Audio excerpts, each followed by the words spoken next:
वो शरबत पिएंगे तो मस्जिद और मदरसे बनेंगे। और पतंजलि का गुलाब का शरबत पीते हैं आप, ये शरबत पिएंगे आप तो गुरुकुल बनेंगे, आचार्य कुलम बनेगा, पतंजलि विश्वविद्यालय, भारतीय शिक्षा बोर्ड आगे बढ़ेगा। और गर्मियों में अरे प्यास बुझाने के लिए क्या ये सॉफ्ट ड्रिंक के नाम पर ठंडा मतलब टॉयलेट क्लीनर पीते रहते हैं। एक तरफ टॉयलेट क्लीनर का प्रहार, जहर, दूसरी तरफ शरबत के नाम पर एक कंपनी है जो शरबत तो देती है, लेकिन उस शरबत से जो पैसा मिलता है उससे मदरसे और मस्जिदें बनवाती है। ठीक है, उनका मजहब है।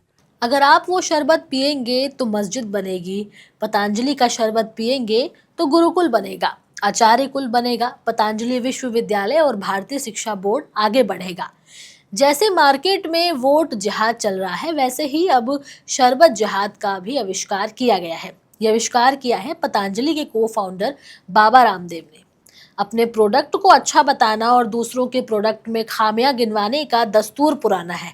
आजकल हर दूसरा व्यापारी देश में यही कर रहा है, लेकिन केवल अपने प्रोडक्ट को फ्रेशनर से जोड़ करके और दूसरों के प्रोडक्ट को जिहाद से जोड़कर देखना कितना सही है और कितना जायज है, ये एक बड़ा सवाल है। खैर, इसका जवाब हम आपको देंगे। साथ ही इस वीडियो में ये भी बताएंगे कि बाबा रामदेव ने क्या क्या कहा। साथ ही ये भी बताएंगे कि किस किस विवाद में उनका नाम पहले भी सामने आ चुका है। लेकिन उससे पहले आप हमारे चैनल द हिंदी टॉप को सब्सक्राइब करें, बेल आइकन दबाना ना भूलें, ताकि आप तक पहुंचे हमारी हर खबर सबसे पहले। गर्मियों की तपती दोपहरी में एक गिलास ठंडा शरबत किसी संजीवनी से कम नहीं लगता। लेकिन इसी शरबत को लेकर के रामदेव बाबा ने एक ऐसा बयान दिया है जिसे सुनकर आप भी हैरान हो जाएंगे। बाबा रामदेव का एक वीडियो सोशल मीडिया पर तेजी से फैल रहा है, जिसमें वो एक खास कंपनी के शरबत को शरबत जिहाद का नाम देते हैं। इस वीडियो में रामदेव कहते हैं कि गर्मियों में प्यास बुझाने के नाम पर लोग जो पेय पदार्थ पीते हैं वो टॉयलेट क्लीनर की तरह है। वो ये भी दावा करते हैं कि एक शरबत बेचने वाली कंपनी अपनी कमाई का एक हिस्सा मस्जिद और मदरसे बनाने में खर्च करती है।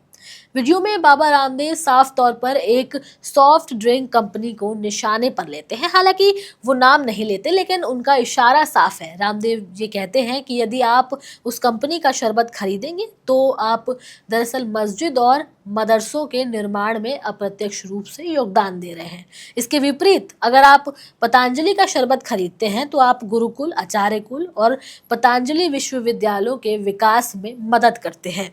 बाबा रामदेव अपने विवादास्पद बयानों के लिए जाने जाते हैं, चाहे वो एलोपैथिक दवाओं को लेकर के दिया गया बयान हो, कोरोना की दवा कोरोनिल को लेकर के मचाया गया शोर हो, या फिर अब ये शरबत जिहाद। हर बार उन्होंने विज्ञान, तर्क या फिर सामाजिक जिम्मेदारी की सेवाओं को लांघते हुए अपना एजेंडा सामने रखा है। लेकिन इस बार मामला और गंभीर है, क्योंकि ये धार्मिक आधार पर एक कंपनी और एक समुदाय के खिलाफ झूठे प्रचार जैसा प्रतीत होता है। बाबा रामदेव का बयान सीधे तौर पर देश के धार्मिक ताने बाने पर चोट करता है। शरबत जैसी आम चीज को जहाज जैसे संवेदनशील शब्द से जोड़ना न केवल भड़काऊ है, बल्कि समाज में नफरत और अविश्वास की भावना को भी बढ़ावा देता है।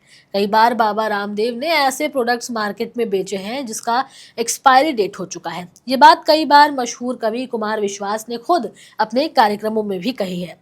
यदि कोई कंपनी अपने मुनाफे का हिस्सा धार्मिक संस्थानों में लगाती है तो वो उसका निजी फैसला है, लेकिन उसका उपयोग एक नेगेटिव मार्केटिंग टूल के रूप में करना और अपनी कंपनी की बिक्री बढ़ाने के लिए उसे धार्मिक रंग देना गैर जिम्मेदाराना है। एक योग गुरु जिस पर पहले भी कई सारे विवादित बयान देने का कोर्ट से नोटिस आ चुका हो, उसके लिए ये बयान देना कोई बड़ी बात नहीं होगी। एक सार्वजनिक चेहरा होने के नाते बाबा रामदेव की जिम्मेदारी बनती है कि वो ऐसे बयान देने से बचें और समाज में विभाजन और विवाद को पैदा ना करें।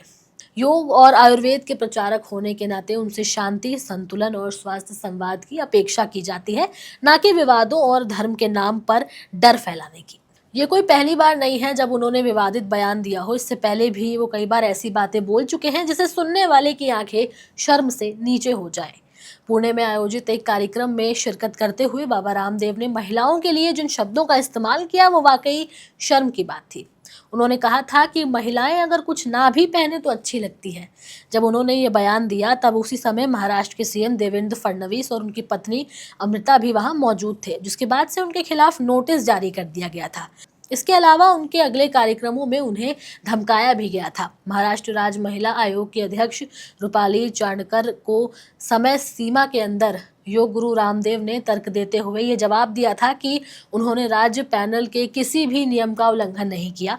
वो हमेशा से ही महिलाओं को सभी क्षेत्रों में सम्मान दिलाते आए हैं और इसी के साथ ही उन्हें समानता दिलाने के हक में वैश्विक स्तर पर अभियान चलाया है।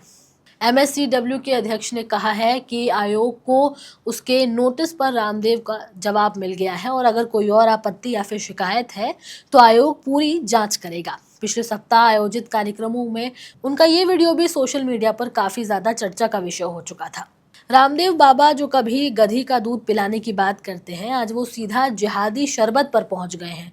अब अपने व्यापार में भी वो धर्म के नाम पर भद्दी सियासत कर रहे हैं। इस तरह के बयान जहां एक ओर बाजार में प्रतिस्पर्धा को सांप्रदायिक रंग देते हैं, वहीं दूसरी ओर समाज में नफरत की भावना को बढ़ावा भी देते हैं। अब सवाल ये है कि क्या ऐसे बयानों पर सिर्फ सोशल मीडिया की आलोचना काफी है या फिर सरकार और न्यायपालिका को इसमें हस्तक्षेप करना चाहिए? और धर्म के नाम पर ऐसे बयान कब तक चलते रहेंगे, ये भी एक बड़ा सवाल बनकर रह गया है, जिसका जवाब अब आप हमें हमारे कमेंट सेक्शन में जरूर दें। कैमरे के उस पार मेरा साथ दे रहे थे मेरे साथी शिव कुमार, मैं आपके साथ तनु चतुर्वेदी। हमारे चैनल द हिंदी टॉप को सब्सक्राइब करें, हमें एक्स यानी ट्विटर, फेसबुक और इंस्टाग्राम पर भी फॉलो करें।